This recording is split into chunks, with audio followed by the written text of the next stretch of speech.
Good morning, everyone. Happy Friday morning to you, and welcome back to Morning Musings. My name is Don K. Preston. I am the president of Preterist Research Institute of Ardmore, Oklahoma.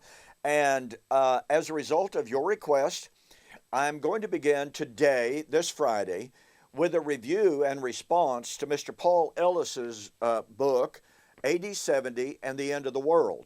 Now, many of you have also requested that I take a look at Bruce Gore's videos, but he's got a ton of them. And look, I watched a couple of them and I found a great deal of agreement with him. In fact, as I watched Dr. Gore's videos, I sat there wondering, how is he not a full preterist? How can he not be a full preterist? And so if there are some specific videos that you would like for me to review, videos in which Dr. Gore delineates between his views of Christ coming in AD 70 and his belief in a yet future end of time coming, if you will send me the number or the title of those videos, then I will certainly put them in my favorites. I will look at them, and perhaps when I get through with Paul Ellis's book, taking a look at it, then I'll try to do a review of Dr. Gore's videos. But again, I think I looked at 2 or 3 of his videos and I sat there thinking, this is good stuff. So where does he get a future coming? Now, I'm fairly confident I know where he would come down at. He would come down on resurrection and end of time. But I didn't find those videos, all right? So in the meantime, going to take a look at Paul Ellis's book, again, AD 70 and the End of the World. Now, Mr. Ellis's book is a very well-written, easy to read type of book. It's not pedantic. It's not overly in-depth. It's not overly scholarly. He tells us right up front that he's not a theologian. And so his style is really easy to read. My problem with Mr. Ellis's book, and by the way, let me point this out.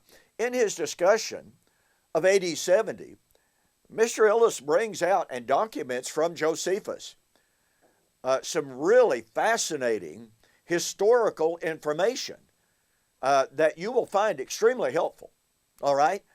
And you may find yourself, as some people who contacted me privately and said, I'm really, really hoping that you will review Paul Ellis's book, because I got to tell you, Paul Ellis's book is what led me to the full preterist view. So I suspect that will be true of many people, to be honest about it, because as you go through the book and as you see his claims about AD 70, and then all of a sudden you see his logical disconnects and his claims about the so-called end of the world, you find yourself scratching your head going, where did he get there? Now, since I've been doing the extended study of the Olivet Discourse, I'm only going to give passing comment to Paul Ellis's presupposition about the Olivet Discourse. He very clearly believes that the Olivet Discourse is divided into 2 subjects: fall of Jerusalem in AD 70 and the end of the world, as his title suggests. And make no mistake, Mr. Ellis places a great deal of importance, historical importance, even theological importance, to the fall of Jerusalem in AD 70. Now, he makes a humongous error, in my opinion, that I'll develop fully later on, when he says Jesus did not come in judgment against Jerusalem in AD 70. He said that's a horrid doctrine. I think just the opposite. But as I've pointed out to you, and as I point out in my brand new book, Watching for the Paracel, Were Jesus' Apostles Confused? Mr. Ellis presents his view that the apostles were confused. On page 14, speaking of the questions that the apostles asked, speaking of Jesus' prediction of the destruction of the temple, on the top of the page, page 14, and it goes back to chapter 13, he speaks of the fact that he's going to deliver the Jews from Roman and religious persecution. And that's a rather confusing statement. But nonetheless, he said, isn't that why Jesus came to Jerusalem at the feast of Passover? Nope. The disciples were mistaken. Do you catch the power of that? The disciples were mistaken, for Jesus hadn't come to wield the sword, but to die on a cross. So the disciples were thinking one thing, and Jesus had another in mind. Now look, when it came to the death of Christ, that's true. But he continues from there. He hadn't come to seize the keys of the kingdom from Rome and to restore them to Israel, Acts 1:6. You see, he believes the apostles were confused in Acts 1:6, which I discuss in depth in this book. Okay? He hadn't come to seize the keys of the kingdom from Rome and to restore them to Israel, but to usher in a new and heavenly kingdom. The disciples may have thought they were asking one question in Matthew 24:3, but they were really asking two or possibly three. When will these things happen? Meaning the things that Jesus had just been discussing. They're on the Mount of Olives with the temple in front of them. Apparently it's coming down. The disciples want to know when. What will be the sign of your coming? In other words, when are you going to reveal yourself as to who you truly are? This could be a reference to Christ coming into his kingdom, his coming in judgment on Israel, his second coming to earth, or a mix of all three. That's more than confusing. But nonetheless, and when will the end of the age be, by which the disciples might have meant the end of the old covenant age or the end of the world? Do you see what Mr. Ellis is doing? He is positing as fundamental to his exposition and exegesis of Matthew 24, what is absolutely crucial to his exposition is the idea the apostles were confused. The apostles were wrong. They wrongly conflated Christ's coming with the fall of Jerusalem. Now, I find it absolutely fascinating. Let me read this absolutely. You've got to catch the power of this. When will be the end of the age, by which the disciples might have meant the end of the old covenant age or the end of the world? Now, you have to catch this. Mr. Ellis believes that the old covenant age ended at the cross. He does not believe the old covenant age ended in AD 70.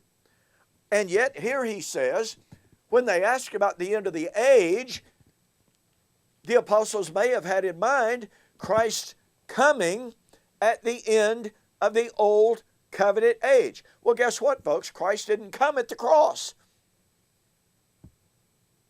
And so that's a real misnomer. It's a non-starter, as the saying goes. So then we come down to verse 35 and following, and let me see if I can find this. And we come down to verse 35, and what's absolutely fascinating is that on page 83, Mr. Ellis admits, catch this, Mr. Ellis admits that when Jesus said, heaven and earth will pass away, but my words will never pass away, that is most likely a reference to the destruction of the temple in AD 70. He calls our attention to the fact that Jesus said, until heaven and earth passes away, not one jot or one tittle shall pass from the law.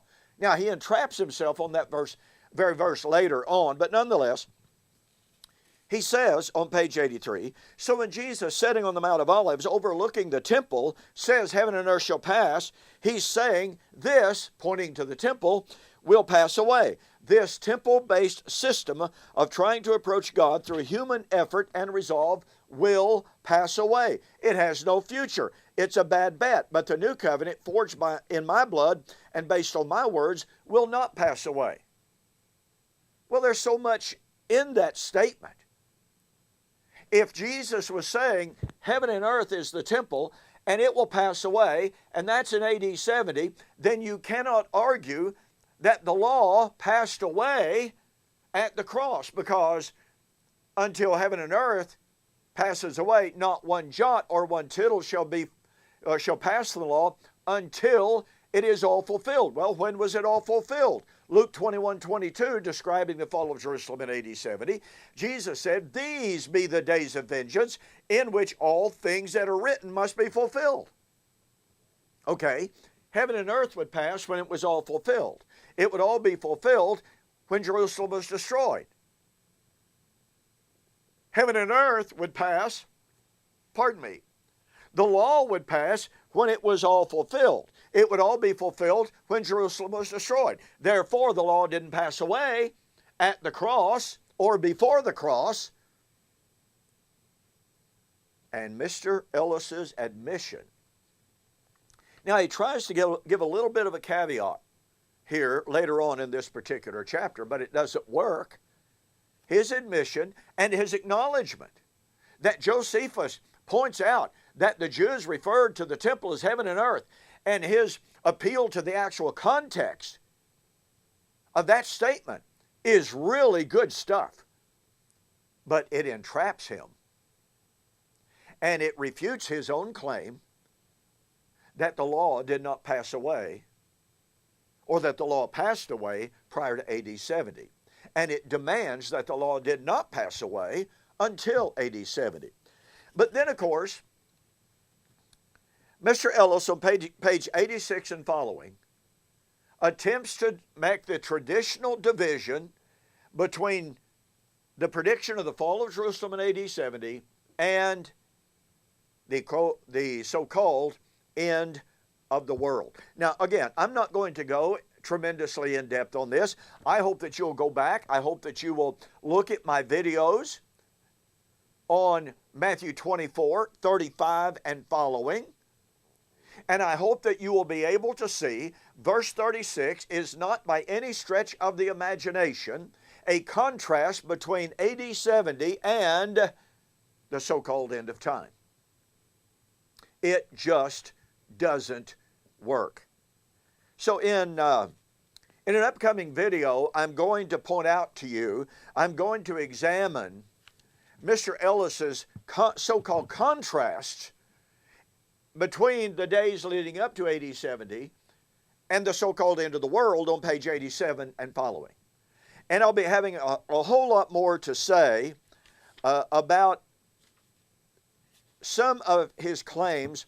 Mr. Ellis is guilty in the extreme of making presuppositional statements without proof. Secondly, he is guilty of severe anachronistic expositions. And he is guilty in the extreme of misapplying key eschatological texts such as, and I'll examine this, such as Daniel 7, 13 and 14, which he applies to Jesus' ascension, not to his coming in judgment.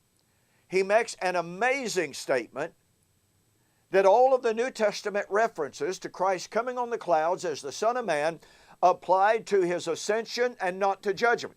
I'm sorry, folks, that's just blatantly false.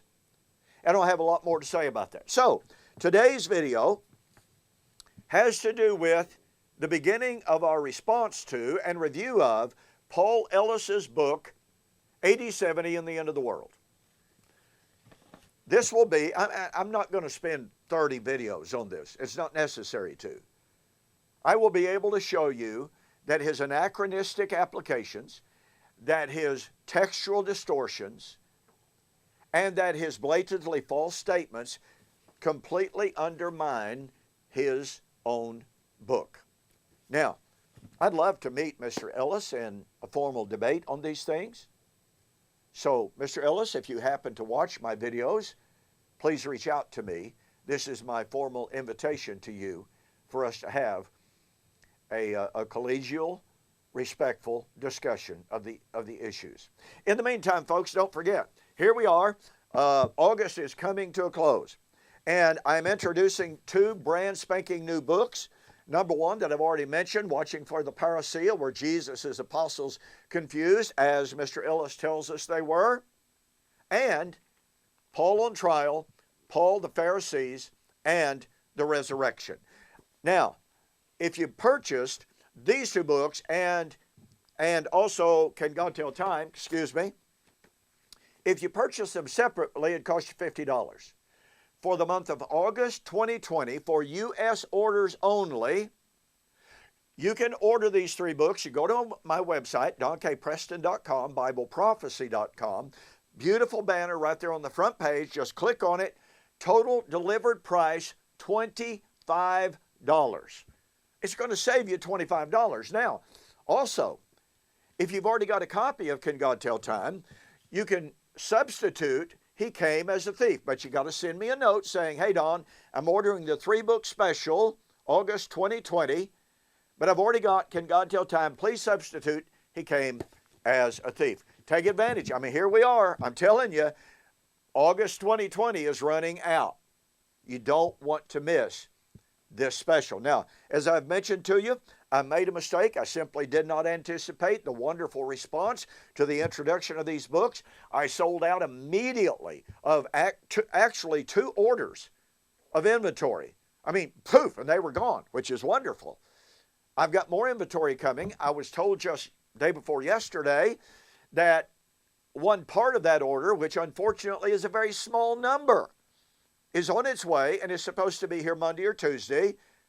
And I'm not sure when the rest of that large order is supposed to be here. But we're doing the very best that we can. Please be patient with me. I appreciate it so very much. All right.